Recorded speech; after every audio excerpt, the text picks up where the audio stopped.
Welcome back, guys. Welcome back to our undisclosed location here on Lake Ontario. If you can hear like Luke Bryan in the background, yeah, there's like a little concert vibes going on. Luke Bryan is here. He's here himself. In the undisclosed location. In the undisclosed location on Lake Ontario, of course. So, guys, today we're back because we wanted to do a part 2 on our video on love and dating at uni. This time we'll be talking more about the sordid details, lost love, but happy dating, you know? Because we've had some successes. So, Erin, you want to update us on your relationship status? Because I think in the last video you were a quarter single. No, that was Valentine's Day. My last video I was recently broken up. I had recently broken up with someone. So Rough. Okay. Yes. So currently, I'm not gonna not jinxing anything, but in a recent new relationship, very like him a lot. It's going very well. Long distance. Ooh, long distance boyfriend? Yeah. You guys know me. I am the long distance expert over here. So yes, I'm doing long distance. I'll be seeing him next week. Stay tuned. And yeah, let's get into our long list of things to discuss today. I'm gonna check to see if this is filming properly. So pause. Okay, so we've graduated university now. Yes. And some people are with their university boyfriend still.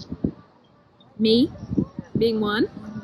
You're kind of, like, I guess that would count. Although it was kind of on like the end of everything. On the cusp. But we know some people, at least I do, like, I think they're gonna get married. I mean, now they're like split up doing long distance, different cities stuff. But they kind of achieved that, like, I guess that's my ideal life, like meeting that special person first year uni, and then you last through 4 years, you know, you're at each other's graduation. But I'm just realizing like how rare that is now. Like, it does not happen really for anybody, and it's kind of like a crazy thing to kind of think about. Yeah. But I also think there's no, like, it's not a bad thing to kind of want to stay with your university partner if you guys haven't outgrown each other yet, and you know your paths still align in a lot of ways. Yeah, I think it's also like the relationships that we see as like insanely long term for the stage of our lives are not that long compared to insanely long relationships in the scheme of the world.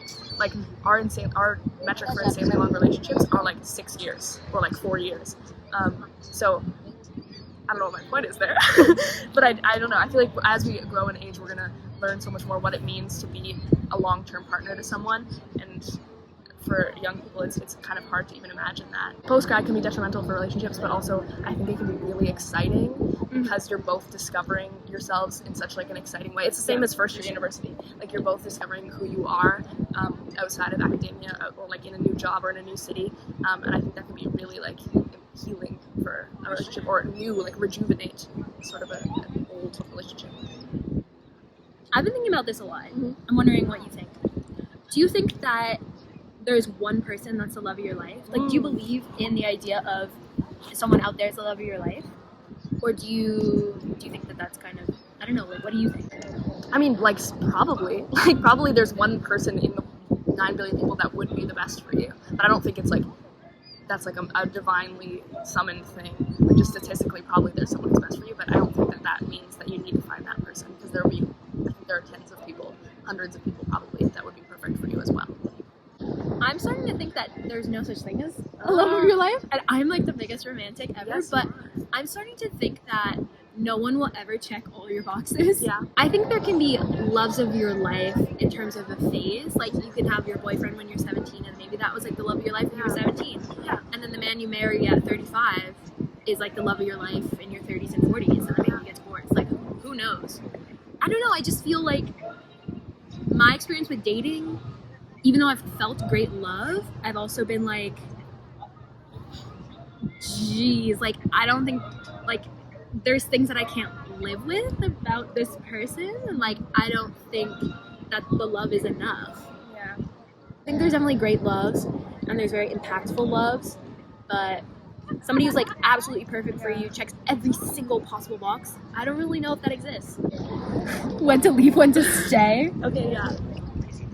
I guess this has to do with like long-term relationships. and sort of like what you can live with, basically. Like, are you having the same reoccurring argument every single week or every month? And like, when do you step away because you just keep having the same arguments, right? And it's just like so exhausting.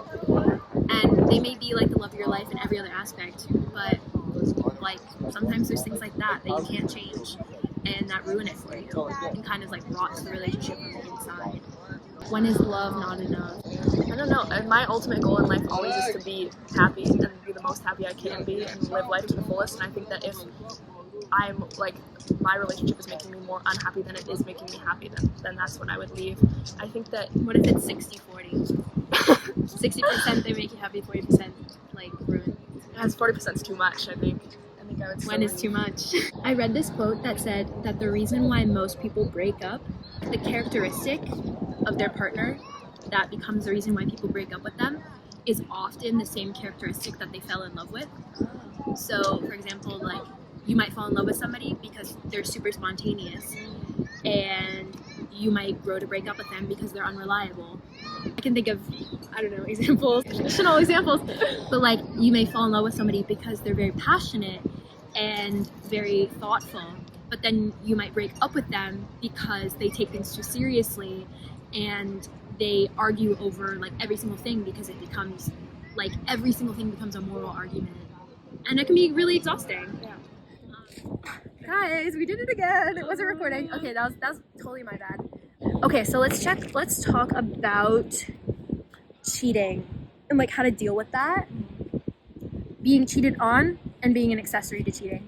What's your experience with being cheated on, if you have any? I have never been cheated on. She's a lucky lady. I don't know. I can only know what I think I would know. Which is that if that happened to me, I think that would be it, and I don't think I could ever respect myself or my partner again if I stayed. What do you think? What is your experience? I do have experience with people, like me being an accessory to cheating, like me being friends with a cheater and kind of having knowledge of the cheating and kind of like having that moral dilemma of what my responsibility was to the person who was cheated on. It was a very tricky moral situation to deal with because I don't know how to word it properly, but doing the right thing isn't always the thing that you should do. Yeah. This instance, the right thing would have obviously to have been to tell the person that they had been cheated on by my friend. But it was really, really complicated and not as straightforward as just telling them. If I had told them, I genuinely think they wouldn't have believed me, and then that would have ended the friendship. Yeah. Because it would have been a betrayal of the friendship in a way, right? Because who did I owe more loyalty to? My friend or their partner that I don't really know? Exactly. It's a really complex, like, situation to be put in, and I found it really difficult, personally. I think regardless of like what your friend did, like your friend did something wrong, true, but also something terrible just happened in their life, and I think if you're not close with your friend's partner, you do owe some like comfort and loyalty to the person who's, regardless if they did something bad, going through something terrible. But also if you're friends with both, with your friends with your friend and also the person who got cheated on. Like if you're in a friend group. That would be tricky. That would be tricky. Be really tricky. Who do you owe the loyalty to there? Probably the person who got cheated on. It's very situational. Yeah. And what do you think about when friends date your ex? What do you think about that? Friends dating exes? I think that that's wrong, and I'm trying to think of a scenario where that would be right, and I can't really think of one. So. We just couldn't keep our hands off each other. We had to try. It's not about your feelings for the ex, whether or not like you have lingering stuff dealing with or you're completely moved on. I see it as a betrayal of the friendship, and that's why people could be like, oh, you should hate on the ex more for getting with your friend. It's like, no, the ex doesn't, as you said earlier when we went through this the first time, your ex doesn't really owe you anything. Yeah. Like in a lot of ways. Yeah. Whereas your friend does. Yeah. If you're still currently friends. I mean, if you had a friendship breakup like 5 years ago, maybe not. Yeah. Yeah. I think it's really messed up. I think it breaks girl code. Yes. And I think it's disgusting for both parties, but I think it's morally disgusting from the friend. POV, your friend doesn't like your boyfriend. What do you do? What's the right thing to do? What do you say? Your friend doesn't like your boyfriend. first of all. I feel like that's something you really got to take into consideration. Like, what specifically they're saying, like, issues they're bringing up, but also, like, I don't think it needs to be a be-all, end-all. I think there are reasons they would do that in a good way and also reasons they would do that in a bad way. If you are the friend, it's tough. Like, I think that if it's, like, an abuse situation or, like, someone's really getting hurt, someone's cheating, then, like, maybe that's the time you need to step up. But if your boyfriend, like, your friend is just dating a bum, I think it's okay to be like, yeah, I genuinely don't like him. He's not good for you. No. I mean, I've said to, like, I was like, I'm like, I don't know about this guy. You're right. Yeah, I think if once you said it, and they're like, okay, I'm accepting that, but they're not breaking up, I don't think, like, it's good for anyone for you to keep bombarding. Like, I think that it's gonna ally them against you, and, like, I think you just gotta sometimes wait for it to play out, wait till you get to say I told you so in your head. You get to say I told you so later. It's not your job to mommy them. Yeah. It's your job to be their friend, and it's your responsibility in a way as a friend to, like, support them if anything happens or when something happens, but it's not your job to tell them what to do. You shouldn't, like, impose your viewpoint or your opinion on this person.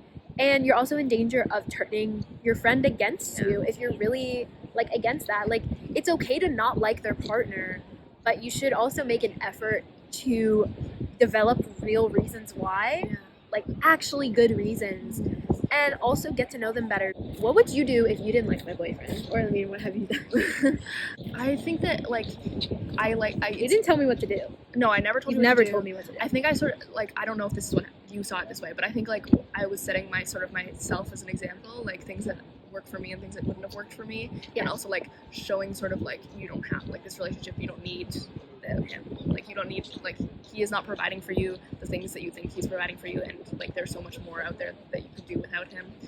Like, I don't think you should be like, this guy specifically sucks and you chose wrong. I think you just be like, I personally, when I'm dating someone, I like them to take me out to the dance, and my boyfriend takes me to the ball, you know? But then don't push. You've kind of called out certain things that I've said, and you're like, wait a minute, are you okay with that? Yeah. Like, was that okay? Yeah. How did that make you feel? And you were kind of like, wait. And it made me pause about things that I considered, like, a normal part of my relationship. But then Erin's input was kind of like calling on me to think about it more deeply and reflect on, like, am I being caught up in, like, the love and the relationship stuff and not thinking clearly. You know your friend, and so you know what they're, especially if you knew them before the relationship, you know what things they look for. So I think you could be like, hey, one time you told me you don't like when, like, guys pick their nose, but this guy said, like, that's your red line. That you would never want a boyfriend to cross, and, like, why are you just he's picking his nose every day, so what's going on? For sure. And I mean, if your boyfriend doesn't like your friend / all your friends, that you really got to think about. I've had the experience where my boyfriend isn't a fan of you. We both know. Everybody knows. All the parties know. The audience knows. Everybody's like, the triangle is aware of, like, all these different things. You didn't like him. He didn't like you. And I was like, guys, no, come together. And I mean, I listened to my boyfriend's concerns, and I was kind of like, I think that what you're saying, like, has a certain truth to it, but that's not who she is in entirety. Like, you're just taking this opinion after meeting her once for 2 hours, like, at a bar, where I've known her for months and months. And so I'm listening to what you're saying, but also, like, I'm still going to continue to be friends with her. And you're going to have to live with that. And he was just like, yeah, that's fine. Just, like, I don't want to hang out with her. And that's fine, because I have not liked my boyfriend's friends. Like, there's certain friends where I'm like, yeah, not a fan of that guy. Not a fan. Not really sure why you guys are friends. But, you know, you don't need to like everybody who's in your boyfriend's circle. Again, you're not his mommy. You're not there to tell him what to do, who to like. You're there to just be a part of his life, just like friends are. And you sort of mentioned it, but, like, if he doesn't like all of your friends, that's probably an issue to look at, because it could be an isolation. But also, if you don't like all of his friends, like, every single one, like, all his friends are cheating on their girlfriends every night at the bar and getting mega drunk, why do you think he would be friends with them and not be doing that? Because people are an average of, like, the top 5 people they spend the most time with. So if all of his circle are bums, crazy jerks, like that probably means that you're the boyfriend. He's not the exception. Yeah, he's definitely not the exception. He's not like the one who's pulling all the orphans together, being like, "I'm gonna make a big happy family," and like, even fix them. Even if he is the exception, why would you want to spend time with someone? That reflects poorly on you because he probably thinks he's like, you're one of the bums that I'm collecting. Yeah, you want to be with a guy or a girl who has amazing friends. I mean, they don't have to be your type, but they can they can still be people who inspire you or who you find interesting. Yeah, because they reflect different aspects of your boyfriend's personalities. And so, like, I do think it's important to like some of your friends. I mean, I love some of my boyfriend's friends. There are others that I'm more meh about. And then there's been times where I'm like, yeah, I really hate that guy. He makes my skin crawl. Yeah. And as long as the skin crawl and the meh isn't everybody, I think you're okay. I think you're doing okay. What should we end it off with? What's your experience with friendship breakups and like friendship betrayals? Ooh. I think I've had both, where like a friendship breakup, I would say, where we like, especially after high school, you just don't talk anymore, and then the not talking anymore becomes a choice, so it's sort of a breakup that way. And then betrayal is something I've more recently had some experience with. Oh yes. And I think it's really tough because, especially when it's like a friend group situation, and like it's people have to take sides in that type of betrayal, and then also like they do something that is like so outside of what you thought that they were. It sort of like makes you feel crazy. Yeah, because you're like, why did I not notice before that you were the type of person that would do something this totally evil? Yeah, totally. Yeah. What's your experience? I've had a recent couple friendship breakups where I thought that they were gonna be like my bridesmaids, and like, you know, it was really upsetting at the time because it just made me feel crazy. It made me feel like I'm doing this to myself in a way because I was taking a moral stand in a way, and so it made me feel like maybe I shouldn't be this way. Maybe I should be less myself just to make this work. And I think that that's like really dangerous because that's how you lose yourself in friendships and relationships, if you start to chip away at your morals and at like your values, just in an effort to still have a boyfriend, to still have a friend group, things like that. I don't know, it's very challenging. I've found friendship breakups more upsetting than actual breakups personally. Definitely more like emotionally damaging to my well-being, because at least for me, like, a man has always felt like an addition, whereas friends are like such a necessity part of you, to like not feel insane. It's like sad, like it's like a breakup in a way, but I think even more intense. Personally, for me, it's been more intense than an actual breakup with a boyfriend. And just like relationships with like boyfriends, I think it's something I had to learn how to do and like how to set boundaries. Like, there are things that people did to me in high school that probably I should have ended friendships over, but I didn't. And like in the more recent situations that I've had, like, it had to be like, I had to really think about it and be like, if someone did this to one of my friends, like one of their friends did this to them, I would be like, you can't be friends anymore.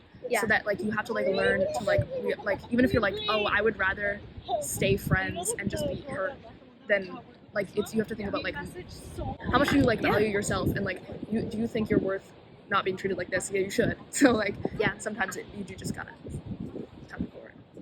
I think we're gonna end it here because once again we've lost the light. So yeah, we'll say goodbye. Hopefully you guys have been recording. I think it has been because I can see like glowing. I can see the glow. But do you have final words? Final words are like, don't fight every battle that presents itself to you. It's really not worth it. Personally, I have found, don't die on every hill you've chosen to stand on. I think I've said this in the past, like, all these bad things that happen to you, if you get cheated on, terrible breakup, can't get over an ex, friendship breakups, like all these things, like, eventually in time, they won't be as important to you, and it won't be as important in your grand scheme of your life. And you will grow around it, and maybe you'll never forget it, but it won't hurt you anymore. Like last summer when we were talking about my first like love interest, and I was like, no hard feelings, and then I was like, I actually genuinely, a year on from that, so it's been like 3.5 years now, I genuinely could not care less, and you'll hear for yourself what has changed.